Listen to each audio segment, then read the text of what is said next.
ಕೀರ್ತನೆ 37ನೇ ಅಧ್ಯಾಯ 10-11. ದುರುಳನು ಕಾಣದೆ ಹೋಗುವನು ಕೊಂಚ ಕಾಲದಳು, ಹುಡುಕಿದರೂ ಕಾಣಸಿಗನಾಗ ಊರು ಕೇರಿಗೊಳ್ಳಳು. ದೀನ ದಲಿತರು ಬಾಧ್ಯಸ್ಥರಾಗುವರು ನಾಡಿಗೆ, ಆನಂದಿಸುವರು ಅಲ್ಲಿ ದೊರಕುವ ಸುಖ ಶಾಂತಿಗೆ.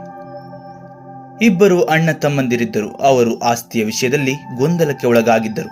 ಹಿರಿಯ ಅಣ್ಣನು ಕಿರಿಯವನೇ ಇಲ್ಲದಿದ್ದರೆ ಆಸ್ತಿಯೆಲ್ಲ ನನಗಾಗುತ್ತದೆ ಎಂಬ ದುಷ್ಟ ಆಲೋಚನೆಯಿಂದ ಕಾಡಿನ ದಾರಿಯಲ್ಲಿ ಒಂದು ಮರದ ಕೆಳಗೆ ಗುಂಡಿ ತೆಗೆದು ಯಾರಿಗೂ ಗೊತ್ತಾಗದಂತೆ ಮುಚ್ಚಿದ.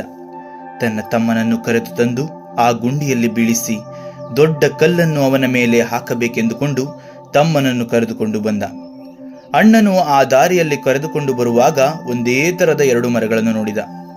ತಾನು ತೋಡಿದ ಗುಂಡಿ 2ನೇ ಮರದ ಬಳಿ ಎಂದು ತಿಳಿದು ಮುಂದೆ ಸಾಗಿದ.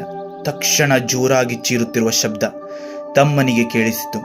ಹಿಂದೆ ತಿರುಗಿ ನೋಡಿದಾಗ ಅಣ್ಣನು ಗುಂಡಿಯಲ್ಲಿ ಬಿದ್ದು ಸತ್ತಿದ್ದನು. ಏಕೆಂದರೆ ತಮ್ಮನಿಗಾಗಿ ತಂದಿದ್ದ ದೊಡ್ಡ ಕಲ್ಲನ್ನು ಬೀಳುವ ಭಯದಲ್ಲಿ ತಾನೇ ತನ್ನ ಮೇಲೆ ಎಳೆದುಕೊಂಡಿದ್ದ. ಪ್ರೀತಿಯ ಸಹೋದರ ಸಹೋದರಿಯರೇ, ಈ ಲೋಕದ ಸುಖ ಶಾಂತಿಗಾಗಿ ಕೆಡುಕಿನೊಂದಿಗೆ ಕೈ ಜೋಡಿಸಬೇಡಿ. ಕೆಡುಕು ನಿಮಗೇ ಕೇಡು ಮಾಡುತ್ತದೆ. ಒಳಿತಿನೊಂದಿಗೆ ಕೈ ಜೋಡಿಸಿ, ನಿಮಗೂ ಒಳಿತೇ ಆಗುತ್ತದೆ. ಜೈ ಯೇಸು ಕ್ರಿಸ್ತ.